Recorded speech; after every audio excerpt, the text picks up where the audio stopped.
Hi, I'm Mike Shea, and this is the DM's Deep Dive here on the Don't Split the Podcast Network. On this show, we like to pick one particular topic that's important in the world of D&D, find an expert to talk about this topic, and dive deep into this one subject.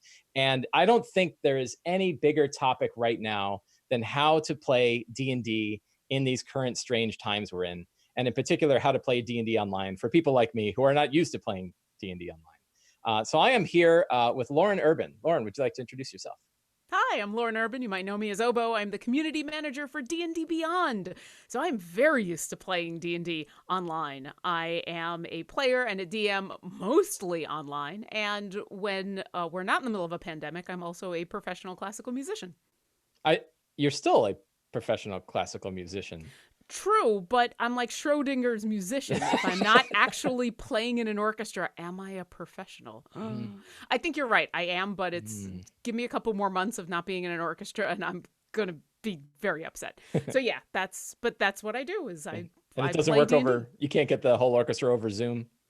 Doesn't You work can, that. but yeah, I mean, there's been a lot of groups that have put out, hey, we've all played together, social distancing online.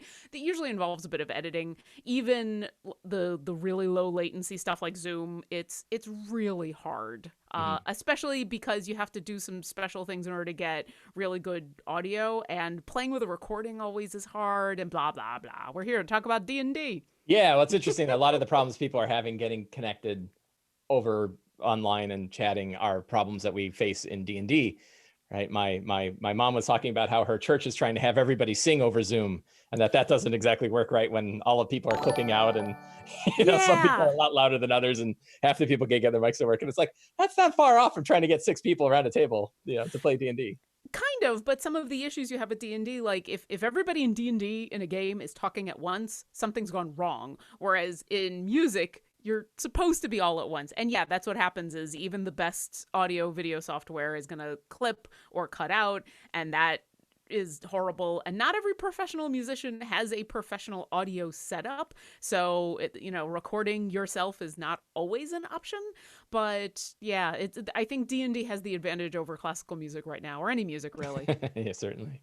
So yeah, as I mentioned, I am not used to playing D&D online. I have played a couple of games here and there, but almost of the hundreds of games I've played in the last few years, almost all of them have been like the vast majority of them have been in person. And then I found myself thrust into this new world.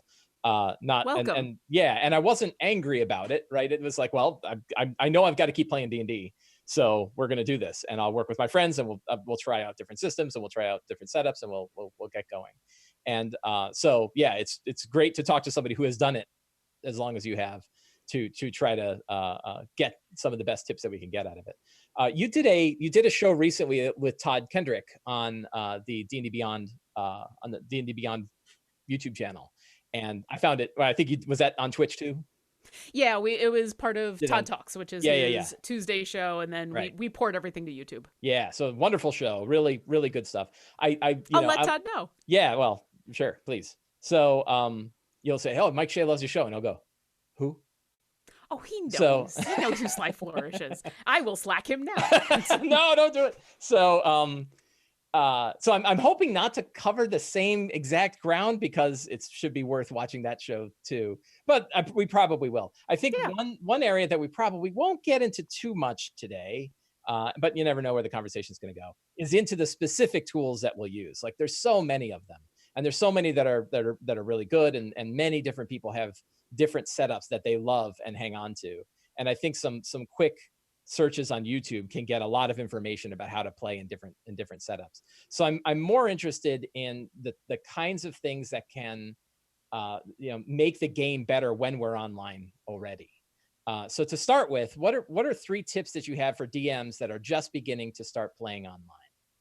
So my biggest tip is the same as for any DM or player question of how do I work with my players or my DM, which is talk to everybody. Because I think when you're sitting around a table, everybody kind of understands how that works. But once you move to online, because like you said, there's a variety of options, there's a variety of systems and tools, and there's a level of engagement. There's everything from we're gonna video call and I'm going to stream a map or use a VTT, or we're gonna have this be as visual as possible, all the way down to we're gonna play by post. And so I think the most important thing is to sit down with your players and have that discussion of what people are comfortable with. If you're coming from a group that was in person, chances are most are going to at least want to be able to see and hear each other, but you never know. Some people are very uncomfortable with talking online or talking over the phone or talking, in a video chat. Some people just don't have the equipment and money is an issue to think about. So they might be way more comfortable with saying, hey, I'd love to continue this game, but really it's going to have to be like play by post, or can we just do like gaming headsets over Discord or something? So sitting down and having that discussion of not just what do we think is best for this game, but what are we as players comfortable with doing for the variety of reasons that people might want one thing or another is super important. So I think that's the biggest thing. Like, it turns into a second session zero. Or if you're starting up a new game, it turns into another part of your session zero of just like, how do we do this?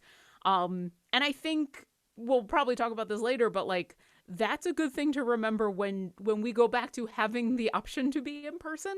I don't think it's a bad thing to have that talk of how do we do this, because maybe some of your players have not wanted to, or maybe some of your players have wanted to get into maps and minis and a much more tactical battle, but haven't been able to come up with the excuse to mention it, or the bravery to mention it, or thought that everybody else just wanted to play Theater of the Mind, or vice versa. Maybe you've been doing all this tactical stuff and people have just wanted to go to doing more of a Theater of the Mind game. And now having that discussion of how do we want to play, as much as, what's your backstory and what are your lines and veils and all of that, I think is super important. So that's my biggest suggestion is the talk.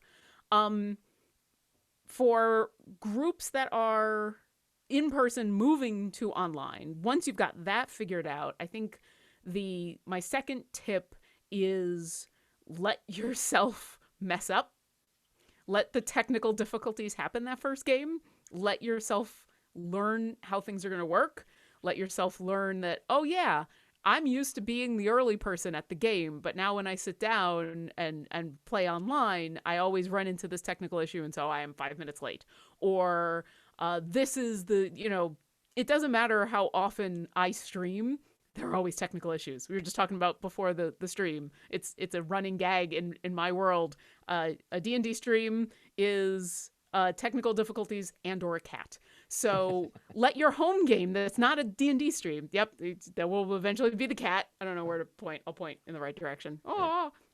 Let your D&D stream, when you move to that way, no matter how much planning you have, something's going to go wrong. And everybody has to get used to the technical flow, even without having to worry about streaming. So let that first game that you play over the internet be a disaster of technical difficulties, and have it be okay. Bring snacks, and don't be prepared to like force it and all right, we're gonna go for 5 hours and just get in a game. Like, if it fails, but you learn where the fail points are, so that the next time you get together it's smooth and great, then you've won. You've made it to D&D. I don't know if I have a third. Those are kind of my two biggest. You have to have a third. I have to have a third. Snacks. Always have snacks. Always have snacks. That's always my suggestion, whether you're in person or online. Always have snacks. It's your default third answer. And or drinks. Yeah, kinda. Yeah, right. Snacks. This is just my answer to everything. Excellent. So one of the interesting things, and I mentioned this to you before the show started, that so I had 2 in-person groups that both moved, actually 3 in-person groups that all moved to online play. And in some cases, after about probably 2 or 3 sessions, I've had a couple of players who came to me and said, this online stuff is pretty great, right? They definitely, I think everybody expected it to be less of a game than it was when we were all in person. And I think what we found is it's a different kind of game. And so as one who's always kind of looking for efficiency and sort of exponential growth and things, what are some of the unexpected advantages that we can find running online games? Like where can we where can we capitalize off of the fact that we're playing online instead of playing on person? I think some of the interpersonal tools are really, really good, especially if you're the kind of DM or players that like to run games that include like, hey, uh I'm gonna message the DM and let them know that I want to do this thing, or I'm gonna message this other player, or you're doing something behind the scenes. I don't want to say on the down low, but like behind the scenes in order to get a something cool out of the game. If your DM wants to message you and let you know, hey, you now have this interesting thing happening to you, or hey, you hear this thing, or something in where you don't have to actually say it in the game. Playing online gives you a ton of tools to do that. There's chats in most of the video software. If you're playing on Discord, you can message people directly. Most of the VTTs have a way of either whispering to a certain member or to everybody. So that's really cool. And that's especially useful for like safety tools, because when you're sitting around at a table, even some people find it, if you're using, say, the X card and, you've got it sitting there in front of you, even some people can feel self-conscious about pointing to it. But having a really easy private way of messaging the DM and letting them know really quickly, just as quickly as pointing to that X card, I think that's really nice. And then there's no driving. They're really, like we were talking about before the show, you don't have to commute, you don't have to be hauling stuff, you're just in your comfort zone at home doing your stuff, doing your thing, and that's great. I love it. Yeah. I've found a couple of things that leapt right out at me. I meant, again, we had such a great conversation before the show. We should have recorded that too. But like I have giant piles of Dwarven Forge upstairs that I use for all my tabletop stuff on occasion. Probably once every 2 or 3 games I'll use it. And I thought, like, wow, I could still set all this up, and I could set up the minis and take pictures of it and send the pictures through the chat, and people could see it, and Yeah. that would work really well. And like, or I could just grab one of 900 Dyson logo maps, right? And I can just use those directly, right? And Yep. 8 seconds of work for me to do that. And I've been doing that over a whole bunch of different games that I've won. Having all the maps that are in D&D Beyond, right? And they have high resolution player versions of every map in D&D Beyond. Means I can go right in, grab one of those maps. I can crop just the section that they're seeing.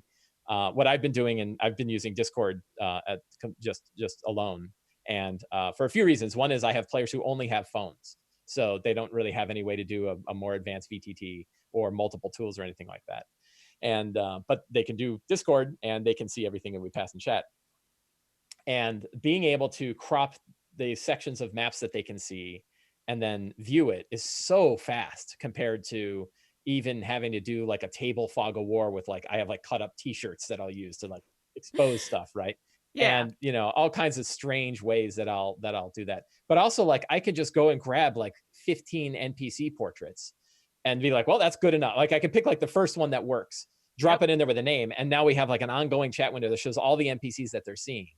Where, like, I would need, I'd need some other kind of accessory to be able to do that. I'd either have to print them out ahead of time. I'd have to have like face cards handy and have to sort through that. It's so much faster to be able to show that stuff online. And I Yeah. think that, I think my players notice that they're getting a more of a higher multimedia experience than they do when we're typically, I'm like, well, whatever I've got in my backpack is what you're going to see. And now it's like, well, whatever's on the internet, I Whatever I can can use. Google. Whatever I can Google, I can get into our Yep. game. I So I know I this think is we found some good value there. Oh yeah.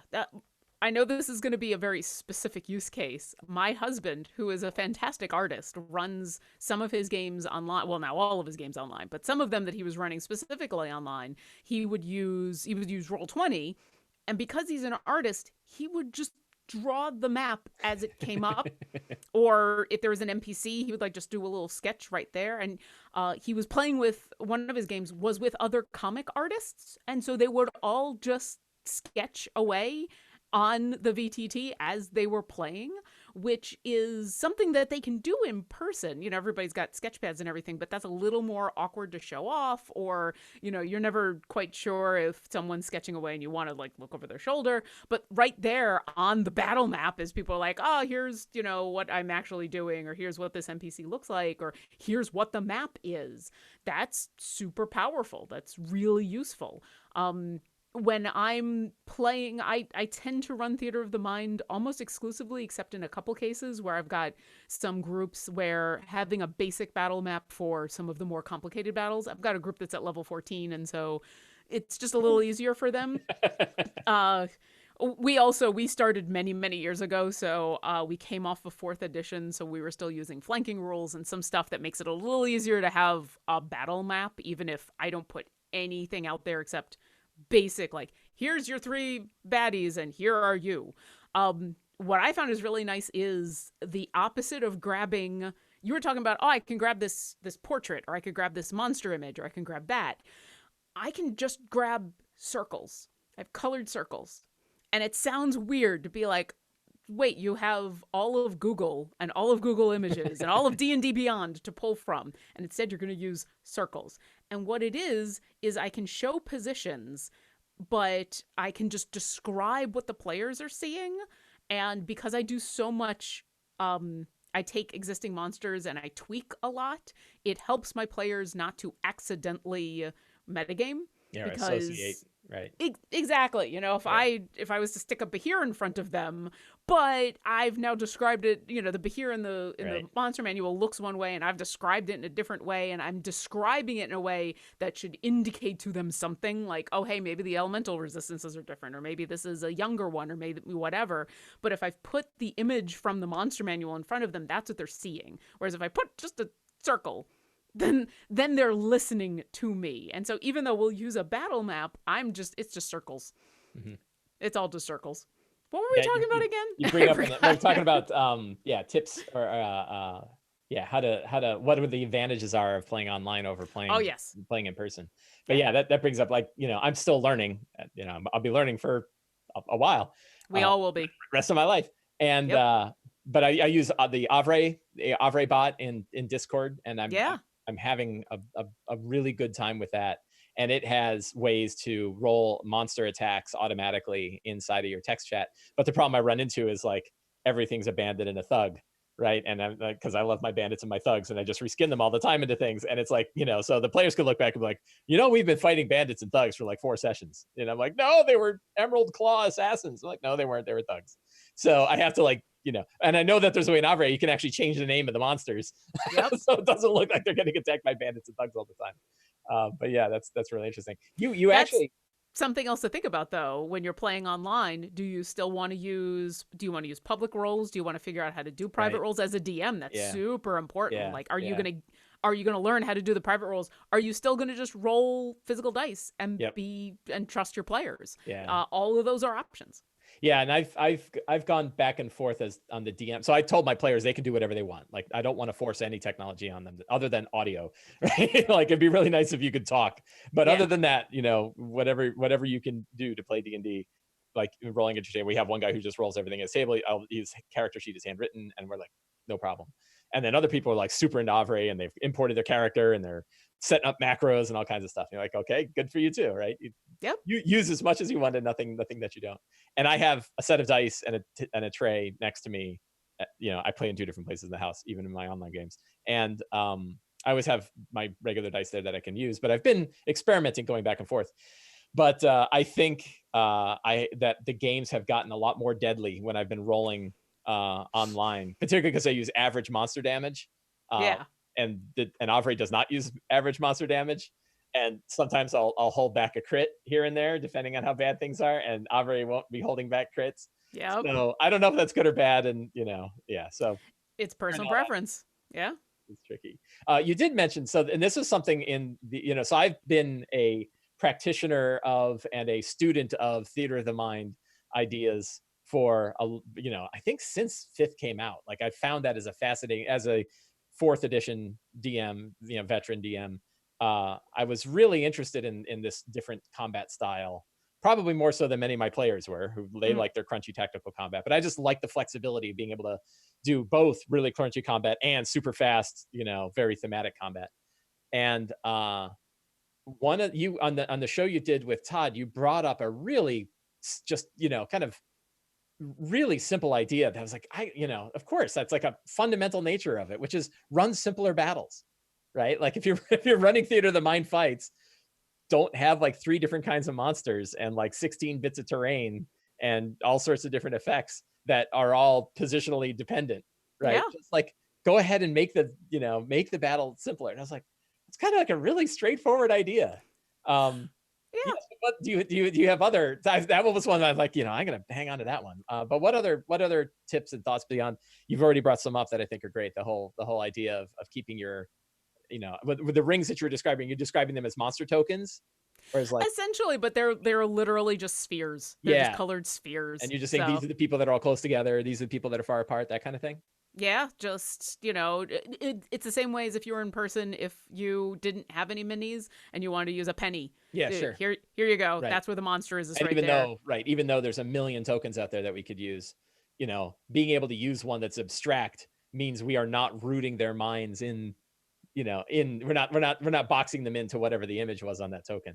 Exactly. And I Yeah, that like makes a also lot of using the sense. colored spheres because then the players can be like, oh, yeah, because especially if I'm running the simple combat and I'm only having a monster or 2 or 3 out there at most, or maybe even 4 or 5, but they're all like simple monsters or the same monster or whatever.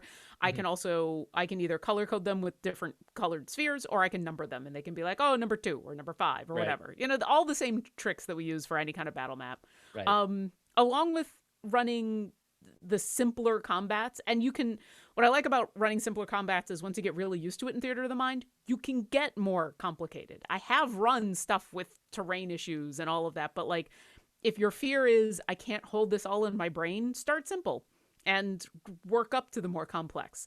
My corollary to that, which I think I also talked about on Todd Talks, is be willing to adjust your mental image and be forgiving to the players. Mhm. So that's how I usually get my players who are used to a battle map to trust me in Theater of the Mind combat.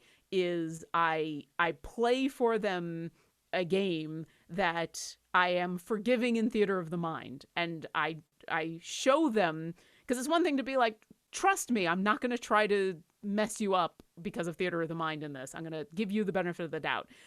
It's another thing when you're actually in the game and they know that you're running the monsters and they know that you're trying to offer a difficult combat. I always try to run combat in a way where my players survive and come out of it victorious, but with that feeling of that was a hard won Yeah. fight. Whew, right. Exactly.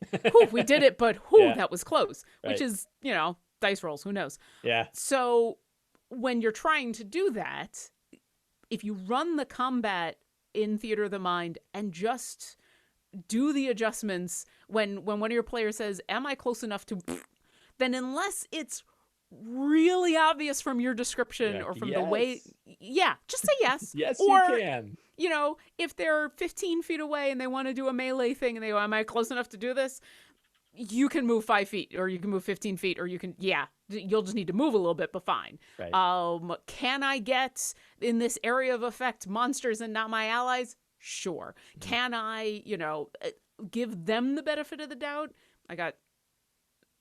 I was I got like, my is that window. sun? Is that Yeah. sunlight? I have the wind. Yeah, it happens like- every once in a while in like- Seattle. Yeah. Yeah, I'll just be slightly off to the side. Yeah, give it 5 minutes, it'll go away. I'm from Seattle. Yep. Actually, I'll go. Nope, I'll be this way. So yeah, like if you give them the benefit of that doubt and they know that, okay, I'm not trying to mess them up by my mental map, because as the DM you're in this power position of like, if I say my mental map looks like this, they're gonna want to conform to that. Right. And if you are willing to be like, yeah, that's close enough, yeah, Right. that's fine, Right. and the times that you say no, it's super obvious. You can't do that because you said you wanted to stay 60 feet away, Right. and now you want to move into melee, and you can only move 30 feet. Yeah. That wizard's up on a mountain. You're not hitting him with a great sword. Exactly, Right. exactly. So as long as you are fair, and then Yeah. fall in their direction, they are more than willing to go with it because they usually get more out of that kind of combat. And then Yeah. also it's a little easier for you to adjust what's happening to have those awesome moments. If we're fighting in a tavern, I'm just gonna have light on my face. I'm waiting for the Raiders of the Lost Ark, like the skeleton and a bunch of spikes come in from look, the side. look, it is there. Yeah. Yeah, it just happens. Right. I'm just gonna have light for about 5 minutes. It's gonna happen. There's nothing I can do. Yeah. If you, Yeah. It's cool. just- Yeah. it's You're gonna go it's a lot. blind. Yeah. For about 5 minutes. Yeah. Yeah. If you're doing theater of the mind, you can adjust the game as we go. Here, I'll move backwards. There we you go. A little I'll better. lean. I'll lean Wow, back. it's following you. Oh yeah, Are you because sure it's that's moving. the sun? That's Yeah. got to be some with a light just aiming at your way. It's my husband. What is he doing? You're fighting in a tavern, and your rogue wants to do some awesome maneuver where he's like, "Is there a table there that I could jump off of and do this thing?" Well, guess what? There's now a table. Yeah, If I right. haven't put the map on there, I can now just say there's a table there because I want you to do something awesome, and then it kind of works for my bad guys too. So yeah, Right. the theater of the mind is my jam. Yeah. And I highly recommend it, especially in these times in where, like, if you're already running low on resources, if you're already running low on, well, you know, it's going to be hard enough for me to connect just Yeah. so that I can see and talk to my players. Yeah. Go for it. Give it a try. Yeah, I agree. Yeah, there's two things that come out in listening to you. One is this sounds like a great thing to have to add to that initial conversation, right? Is like, Absolutely. okay, because I've in talking about theater of the mind, I've always said that it's you wanted to talk to your players about this out of game and say, hey, here's why and here's how and here are the things that are important. And yeah, that idea of like, look, I'm working with you. I'm not working against you. We won't have a perfect shared vision of what's going on, but I want to make sure that I'm helping you reach your shared vision, and your intents. And then the big one for me is always like, and it's a tricky one, which is why I kind of bang on the table about it, which is getting players to describe their intent.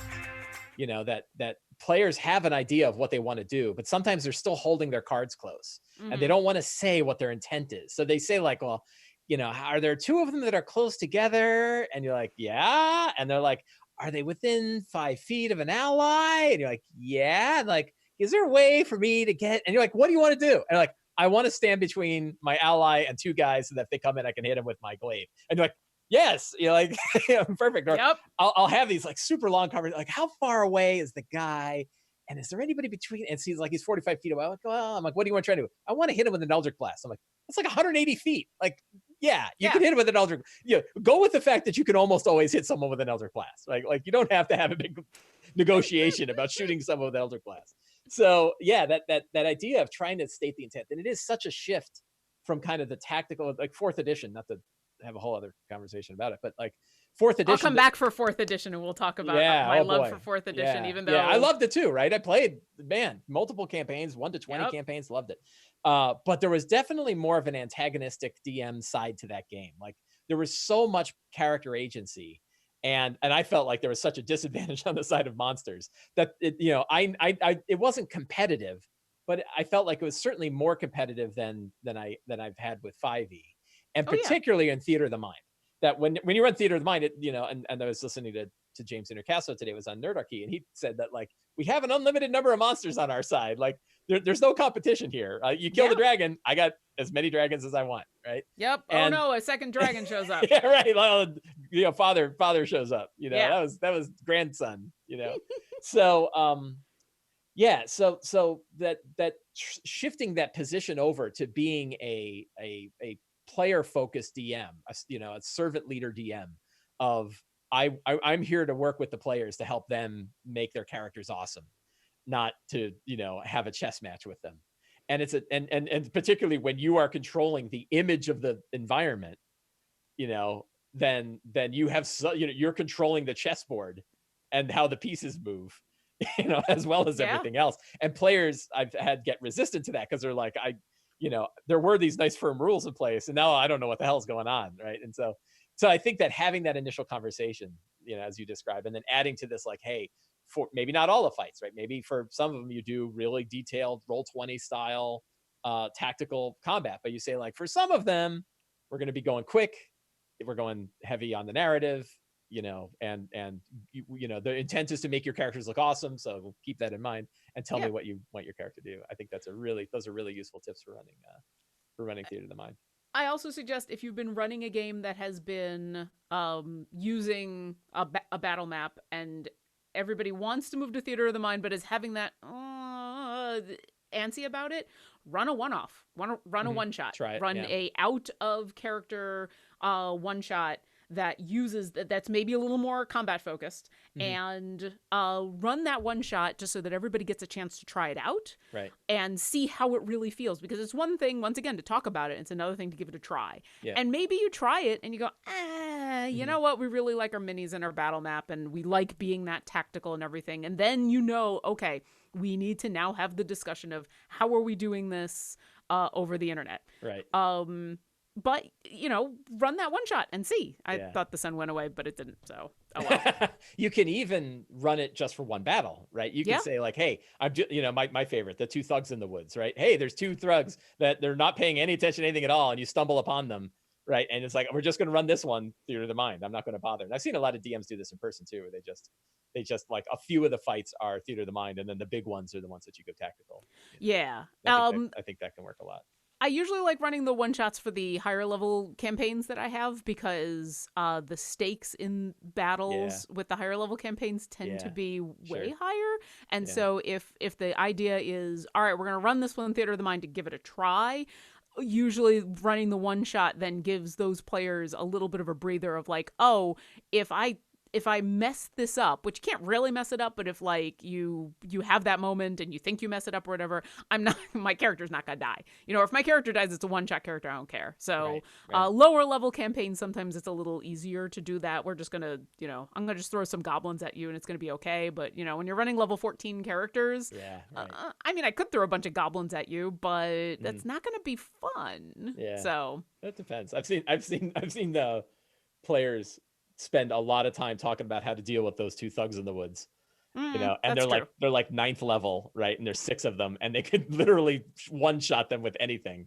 And they're like, yeah, but maybe we can learn about these guys. Maybe we should pretend to be someone else, or should we just capture him, or like they just have all kinds of conversations about those two thugs, which is why I just love that scenario of the two thugs in the woods. Yeah, the two thugs in the woods, the two guards that no one's paying any attention to. My husband's go-to is a pack of wolves. And the size of the pack of wolves changes depending on how deadly he wants the encounter to be. Yeah, wolves are, wow, talk about like an undersea yard monster, right? Oh yeah. Wow, wolves pack are hard. tactics is not pack tactics. They can drag you down. Yep. Awful. I almost wiped out a whole party with like 5 wolves. Yep. Not a weekend ago. That's why kobolds are awesome. Yeah. What do kobolds do? They have pack tactics. You can play as a kobold. You can have pack tactics. Thugs. It's great. The thugs are badass too. Yeah. Thugs have the same thing. Yeah, pack tactics is not to be. I mean, once you give advantage to anybody for anything, that changes a lot. Big +5 bonus. Yeah. Exactly. So when we think about the number of ideal players, like I have in my head, sort of an ideal number for sitting around a table. Which is on the area of, generally it's been 4 to 6, right? That like 4 is kind of what D&D is tuned around a little bit. And I can do up to 6 and still manage it. 7, I'm out of my depth, right? If I have 7 players, like somebody's not getting the attention they deserve, I'm scrambling, like, I'm like Indiana Jones on the back of the truck, not for my second Indiana Jones reference for the night, but like hanging by the whip, just getting dragged down the road. Yeah. So, is there a sweet spot, given that the technology is different, and given that chatting over audio channels is different than talking in person? Is there an ideal number of players, and what are some of the considerations for choosing an ideal number of players for playing online? I would think that your ideal number online is the same as what you just said. It's what you're comfortable playing as, and I agree that like 4 to 6 players is the sweet spot. I prefer 4 to 5, but I've been in groups of 6 and it's been great. Really what it comes down to is it's not just on you as the DM.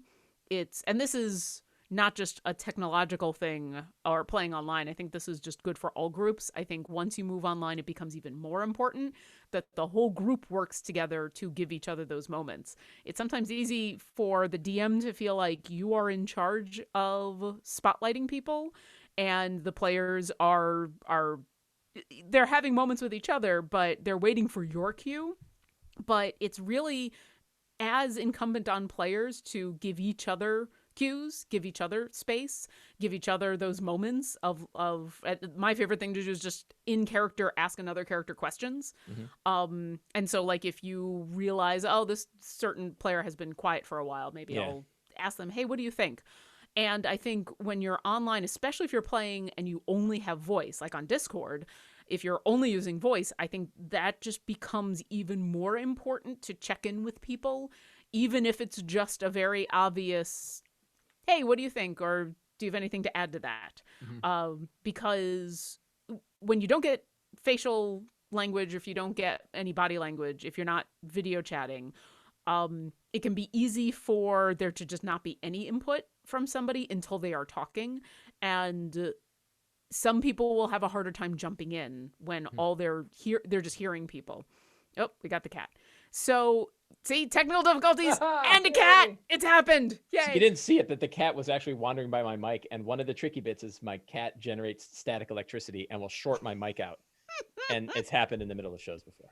Yeah, it's I as long as she's staying up there, we're good. Yeah. So I think it's more important online because even right now, the two of us, like I can see your face and I've got a pretty good idea of your mood and how you're feeling about things. But I can't see your entire body. I can't see your body language. I'm actually playing Doom right now. You're doing it really well, you know. Yeah, I'm not very good at it. I talk with my hands, but of course I don't want my hands to be up here. And so my hands are, I talk down here. And so sometimes I forget, especially if I'm a player and I am describing something and I'm using my body language to do it. If I'm holding something, or if I am manipulating something, or if covering something, I tend to, most of us aren't doing that up here in camera view. We're doing that down here. So even when you're looking at somebody, it can be very easy to miss those cues. And it can also be easy just to forget that people are missing those cues. So I think it's important for everybody to be aware of that. To think about if this was a podcast and people were listening to it, because it essentially is, even if you're not recording and not putting it out. It's a podcast with an audience of 6. Yeah. Exactly. It's a podcast of your friends. It's just really like all my podcasts, but yeah, that's kind of how a lot of my games end up being podcasts. I'm living that life. So yeah, it's if everybody is thinking about that and very cognizant of that, it helps a lot, because then you're all working together for those players who might get left behind a little bit because they're just not as comfortable talking without seeing people, or you've had technical difficulties and you lost Todd 5 minutes ago, but everybody else has been talking and now somebody finally goes, Todd, what do you think? Todd.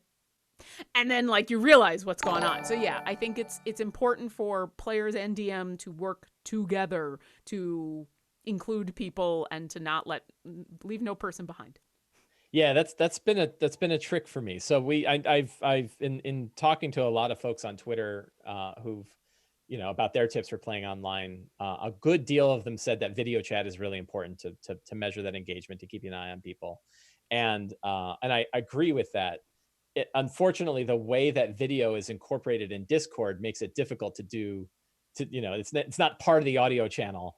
And it's sort of not part of the servers either. It's a whole sort of different mechanism. And again, I've got players who are on phones, and for them to kind of do video chat and still interact with the text chat channel is a challenge. So we stayed with audio, and I've had that problem where like I was literally addressing a character for a while, and it turned out they weren't even there. Like the player had gone AFK. None of us knew. I think somebody knew. Like, oh yeah, they sent me a message saying they had to run off or something real quick. And so that definitely can bring a drag down on it. And I think a lot of the things he talked about how to keep the interest, how do we make sure that players are staying engaged with the game while we're running it. There's a lot of talk also about distractions, right? That I think the number of the number of distractions and the subtly permissible nature of those distractions, because you can't see, whether or not I'm tweeting right now. Yeah. That's tricky. So one thought I wanted to run by you to see if you have ever done this, or see if you think it's a good idea, is that you can kind of do initiative anywhere, right? That you can. We're used to rolling initiative in combat, but if I kept can one keep an initiative order going throughout an entire game, and use it for conversations, and use it for exploration, and just use it as the checkbox of, have I addressed this character recently? I will go through and sort of ask each one, this is going on, what are you doing? And then I'm using that as my continual list. Is that helpful or is there an equivalent system for kind of keeping track that you're giving everybody the right spotlight when they're not in front of you? I feel like Discord, I think that's a really good idea. I feel like Discord, that's one of the advantages to Discord, or running a game like it on Discord. You're looking at everybody's names right there. Yeah, and so right. you can kind of just visually keep an eye on your 4 to 5 players, yeah, and be like, all right, I've heard from you. I haven't heard from you in a while. Let me check in. And so, yeah, being able to have that's kind of the equivalent to when you're sitting around a table and you're looking over at your friend on your right, and your friend hasn't talked in a while. So it's good. And that's also where the text, the private message text, comes in super useful, because in most cases, I think if Mary hasn't talked in a while and you say, hey, Mary, did you want to jump in on anything? And she might speak up and say, oh, no, I'm just listening. I'm fine, whatever. Or I got nothing to, or she might jump in and say something. Or she might just be having a bad day and want to sit back. And so you can message her privately and be like, hey, you haven't... okay? You okay, everything? Do you want to do anything? Or are you okay sitting back? I haven't heard from you in a while. And that's when you can get the feedback of like, oh, yeah, I'm fine. Or I'm having an off day, if I'm not talking a lot, it's fine. You can check in with people on the sly and not have to worry about calling someone out in the middle of a game. So yeah, I use, whether I'm over Discord or with Zoom, which we're using right now, and I prefer Zoom.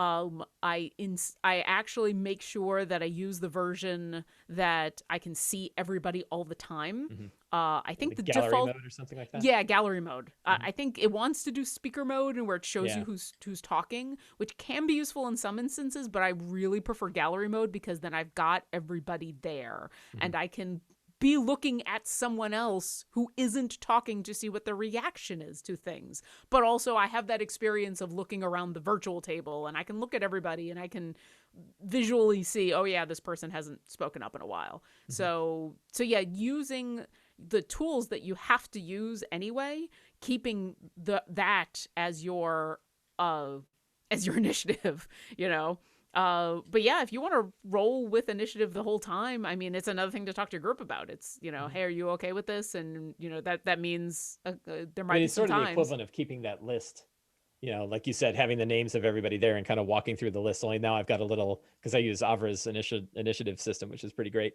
And it just moves a little pound sign down. So I'm like, oh, who did I do last? Because I'll forget. Like, oh, yeah. I have that one real heavy role play player, and we've been on them for 10 minutes, right? And I've been ignoring everybody else. I'm like, I don't remember who was next. Yeah. So, I mean, it's a lot of these problems are very similar problems to every D&D game ever, whether you're in person or online. It's just now we have to use different tools to deal with it. Normally I can tell, like I can look over and see that somebody's playing, their clicker game on their phone, or, they're heads back and they're nodding off. At least in mine, because I don't have video chat, I can't tell that, right? And so that could be, it can be tricky. And even on video chat, like one of the other things we've talked about, with one of the other, I think we talked about it with actually Todd on Todd Talks, is that you have to be aware that even if you are super engaged, there's a couple of things that you can do that on video chat will make you look not engaged. For example, my second screen is where I usually have my character sheet on D&D Beyond. So if I do this, right. I'm usually looking at my character sheet. Now, if we're all in person, people can see that you're looking at a character sheet, or you're looking at, your computer and pulling up, they can see that. But here, all you see is me do this. Right. And I've lost engagement with you. So it's important to be aware of that, and then also let everybody at the table know, hey, if I'm doing this, I'm just looking at my other screen Mhm. and pulling up, or hey, my dice are over here, and so if I suddenly move away from the microphone, I'm doing this. Just let me know. So being aware of the things that you do, either visually or audio, to keep engaged or to explain why I really am engaged. It's just I got the microphone here and I'm munching on popcorn, so I've muted myself. But I'm munching on popcorn because the role play that Tatsuya are doing is fantastic. Like, You're like, you you just can enjoy the popcorn, just mute. exactly. But like, if you're listening, if I've forgotten to mute myself and all you hear is crunch, crunch, Right. crunch, that might not be that I've disengaged. It might just be that I am super engaged and don't want to mess this. Right. What you're doing is awesome. So yeah, so we've talked a lot about how DMs can kind of keep track of players' interest in the game and players' engagement. What tips can we give to our players that will help them stay more engaged with the game? What advice can we offer to them as DMs? James Hake was on that Todd Talks with me, and I think he gave the best answer to this ever, which is an answer that works not just for online D&D but for any D&D, which is to be your fellow player's biggest fan. Be that person who I'm munching on popcorn because my character isn't involved in this role play, but this role play is amazing. Mm-hmm. Or it's not my turn in combat, but what you're doing in combat is amazing. And so I'm just as engaged watching as I am in participating. So remember, and sometimes in the middle of games, like, we all have bad days. We all have days when we're like, yes, I love playing D&D, but I'm tired. Or I'm feeling super stressed out about what's going on, or I've now spent all day in front of the computer, or we used to play in person and now I got this and I miss you all at my table.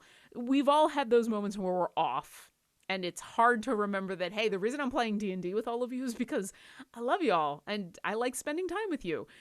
Reminding yourself of that, of like, I'm your biggest fan and I want to play with you, or if I can't be directly engaged, I want to watch you play in this moment as we play D&D together. That helps a ton. If you keep that in mind, I think not only will a lot of the issues with disengagement come up or not come up, but you'll just in general be a better role player because you'll be thinking about, what can I do to enhance their experience? What can I do to make that be more awesome?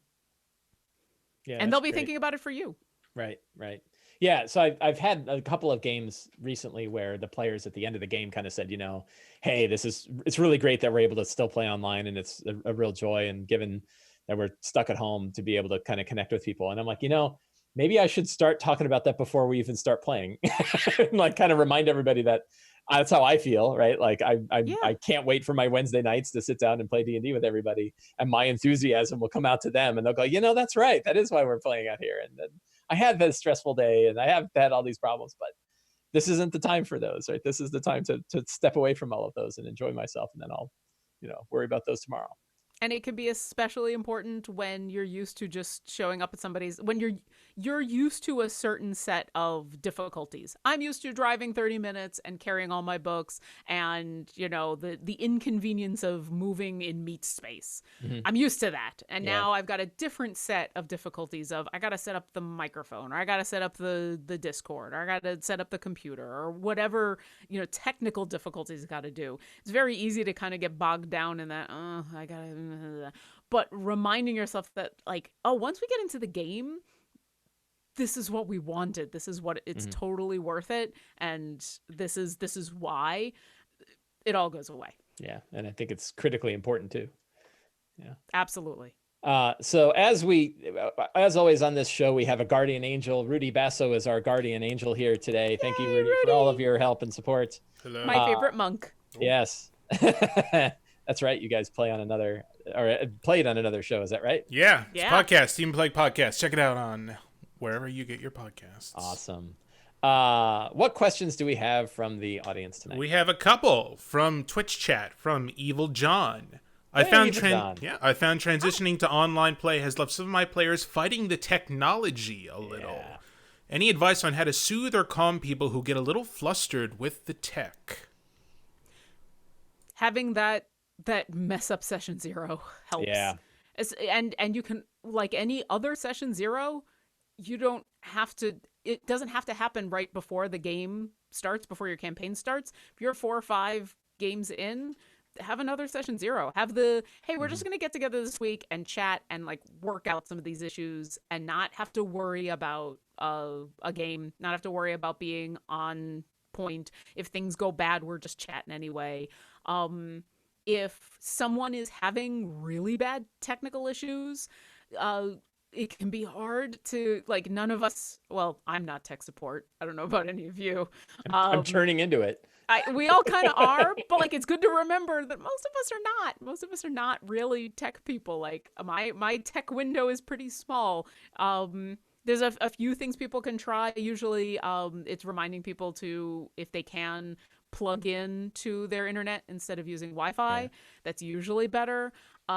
Making sure that you try things like do a reset on your computer before you turn everything on again. Like, you would be surprised what reboot your modem. Yeah. Reboot your Wi-Fi. Yeah.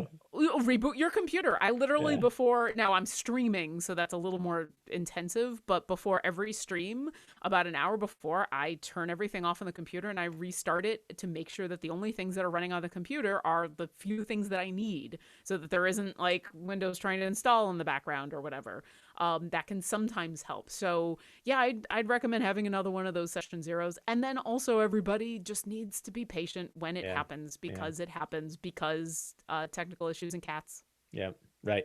Yeah, so I mean, yeah, right. I have found that kind of scheduling the games 30 minutes before we actually plan to start, so that we can take a little bit of extra time to make sure everybody's connections are working and everything like that.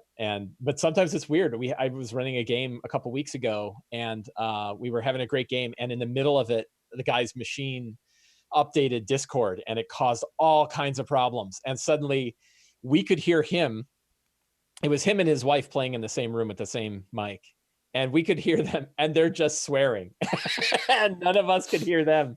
And we're horse hockey, nonstop. And that was one where it was like, we were in the middle of the game, in the middle of like a big suspenseful scene, and it all kind of fell down. And then luckily they were able to come back in, and it worked out. But it was probably a good half hour of figuring out why these tech problems happen.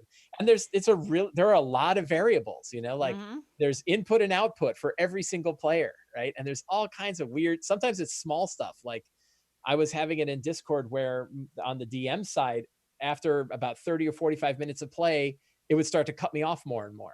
And I would have to like pop out and pop back in, and then I would be okay for a while. It was really strange stuff, and really strange, weird ways to debug it. So yeah, I think patience is the, that's the best advice I've heard, is be patient. We're all figuring it out. Yeah. It's remembering, once again, why are you here? We're here to have fun. And it's also like, everybody wants to play, but if the game, if someone's computer dies, or if the internet dies or whatever, and the game falls apart, it's sad, but it's not the end of the world. It'll be okay. You'll play again. It's that deep breath. Okay, let's restart and try again. Yeah. And I think I've been like putting together my own little troubleshooting guide that it's getting bigger and bigger, and eventually I can just send it to people and be like, here's a bunch of things to try. Like, here's how to troubleshoot your system. Is it the mic? Is it the client that you're using? And is it your modem? Is it your router? All the different things. Yeah. Rudy, what are the questions you have? From Shortman Ian on Twitter. Did you see that there's an extension called Beyond 20 that allows your D&D Beyond content to be used in Roll20? Pretty cool stuff. Yes. I wonder what other tools will be created and or integrated together to make online gaming even more accessible. So what do you think? What do you think the future holds? What do you wish someone would make? So we have an insider. We have a D&D Beyond we insider. We do have a Beyond insider. Tell us what new stuff's coming out. I am not allowed to speak about any of that, okay, so yes. Virtual Beyond dice? 20. I mean, I can talk about a lot of the stuff that's coming from D&D Beyond. I will say, if the question is specifically about integration, and I know Public API has been on our public roadmap for quite a while, it's hard for me to talk about that, because like, it's what we're trying to do is just make the best tools we've got possible. So right now, for D&D Beyond, we're really focused on our character sheet and on things like the encounter builder that we've got out. I know a lot of people have been asking us about, hey, you've been talking about doing a VTT. When's your virtual tabletop coming out? And the honest answer is that's something that is in our. You should be able to handle that in about a weekend. Like, how hard can that be? I know. Like, it'd be great to I just need a free weekend and I can just poof, Yeah, it'll be fine. It's like JavaScript, right? It's super easy. I can do it in CSS in 5 minutes.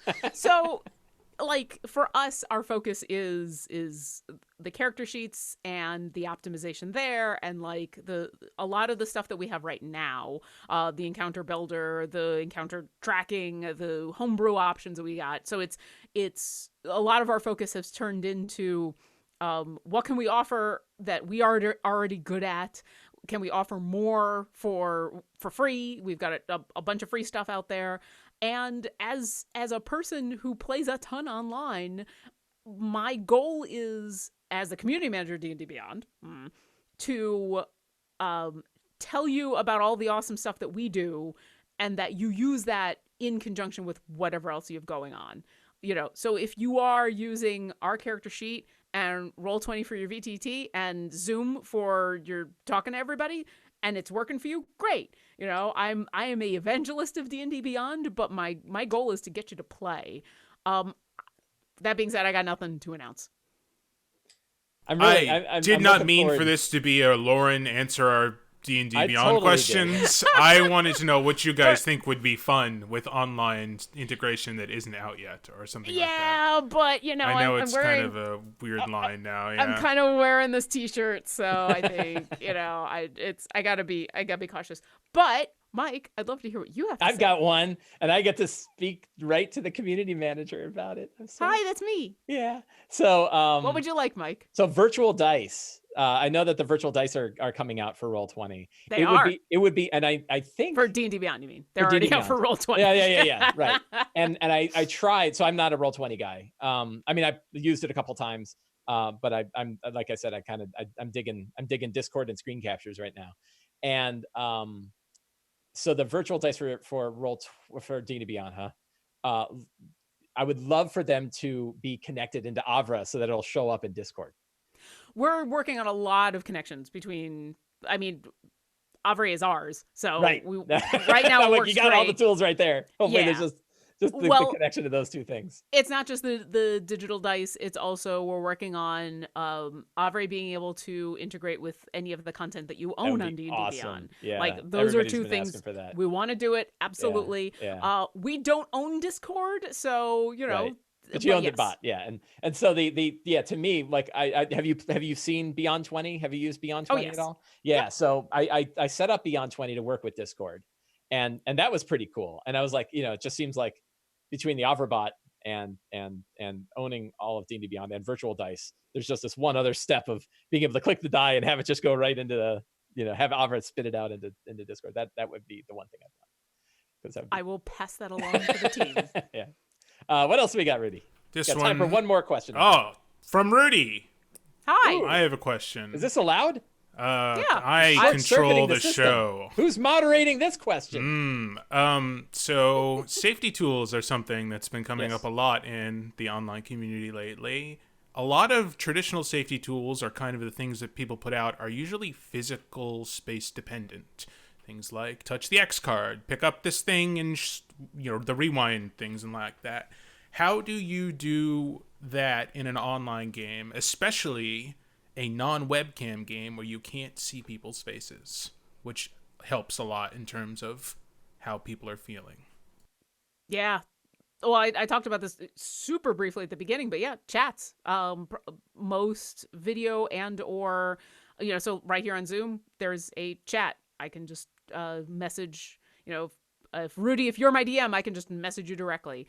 If we're on Discord, I can just DM you directly. If we're in Roll20 or Fantasy Grounds or whatever else you're using, most of these have some sort of private message system built right in, and private messaging is awesome. Being able to do that to a DM for safety tools is amazing. Also, just pick up your phone and texting people if that feels more comfortable, if you've got that kind of line. So yeah, I highly recommend it. I think in this one way, playing online is actually better because you can have that private message. You don't have to do something in front of everybody. You can just message your DM privately, and it never has to come up in game or in front of everybody. Yeah, because that was, I think the intent of the X card was to be able to have that sort of non-confrontational, hey, I'm not comfortable with what's going on moment. But I think, you know, having used it and bringing it out, and some people immediately make it a joke, right? And it brings up this sort of confrontational. It can end up even having it and using it ends up being, a confrontational experience. And yeah, having a direct connection to somebody, it's time to watch NYPD Blue Alarm. So you have an alarm for that? Yeah, I have alarms for everything. I have alarms for everything in my life. That's adorable. That's the NYPD Blue Alarm. Yeah, that's amazing. So I love you so much. So yeah, I think being able to have that, I've certainly had conversations with people where they have said, and sometimes it's been in like the type of campaign we're going to run, where they've come to me at like even pre-session 0, I was like, well, I've got, this I can run, or this I can run, or this I can run. And they'd say, look, I don't really want to play that one over there. Like I'm good with these other two, but I don't want to play that one over there. And they had it out of the game. And I think, I don't know that they would have been uncomfortable having that conversation with all of us there. We're all good friends and been playing for many years.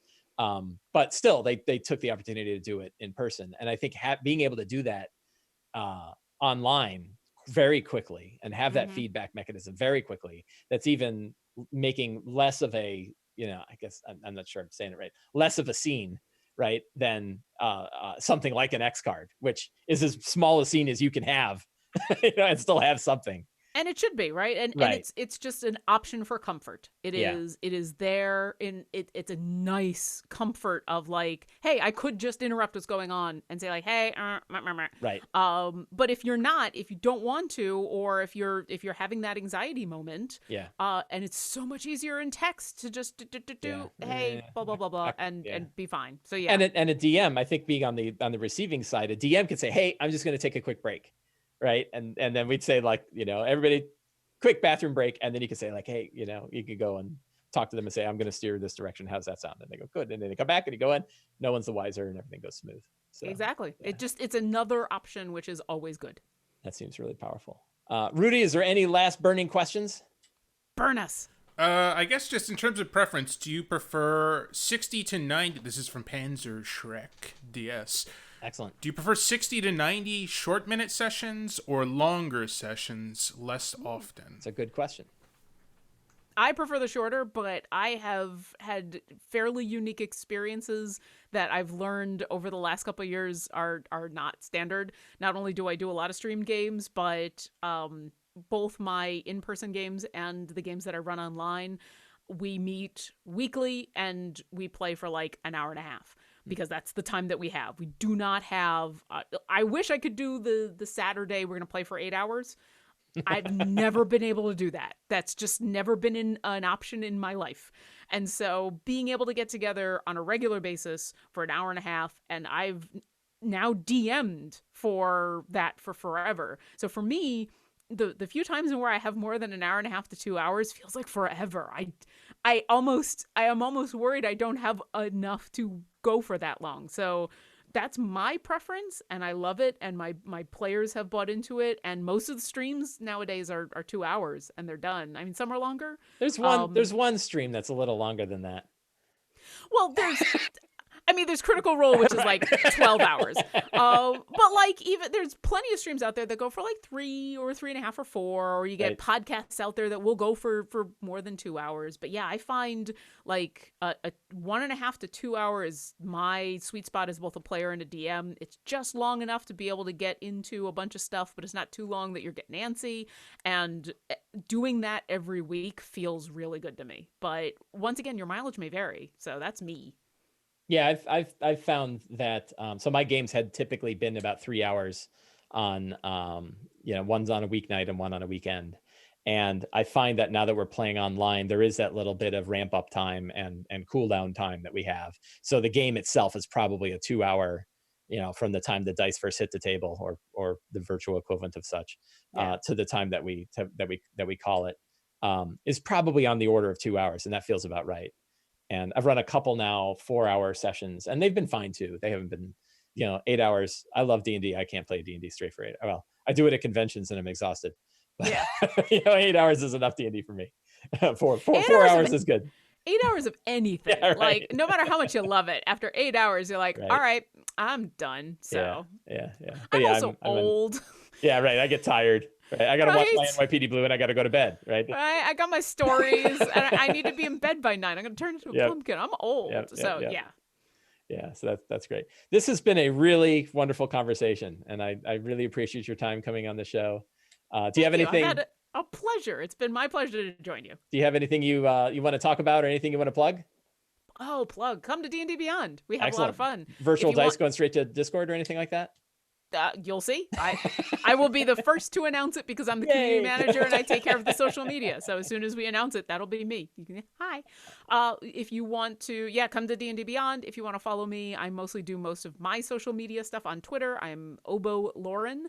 You can also hear me as a DM on Dungeon Drunks, which is my podcast, which is the level 14 crew that I've been running with for forever and a day, and I love them super much. If you want to hear me playing super short games, like some of those games are like 45 minutes because Awesome. people have like kids and things. I also play on 2 D&D Beyond live streams. I'm the Dragonborn cleric on Beyond Heroes, which has been running on Wednesdays from 2 to 4 Pacific, and then the new show that's coming out as of the recording of this, tomorrow, Tuesdays at 6 p.m. Pacific, Silver and Steel begins, and I'm going to be playing a Warforged rogue, and you can see us trying to practice what I've just preached for an hour of playing online Awesome. with people who that's all we do is we just play over Zoom. Awesome. Yeah, well, thank you once again for being on the show. I really appreciate it. I think we've I think there are a lot of great tips for running games online. I think, unfortunately, we're probably in a situation we're going to be playing games online for some time, even if we like it or not. I think it's really important that we do. And without pandering, I will say that one of the other things that I tell people on a regular basis, especially when they're running games in a short amount of time, hey, only have an hour and a half to 2 hours, the Sly Flourish Lazy Dungeon Master Guide is... I am not pandering. I honestly use that on a regular basis. If you are looking to especially get into Theater of the Mind or be able to run a game in less than 2 hours, your guide has been very useful. Well, thank you for that. You're very kind. I'm just telling the truth. Just telling the truth. Yeah. And thanks to everybody in chat. Hey, Evil John, thank you. And my number one fan. And so thanks to everybody for coming tonight. Rudy, thank you once again for hosting the show and taking care of us. And we will see everybody on the next show. Thank you very much. Bye.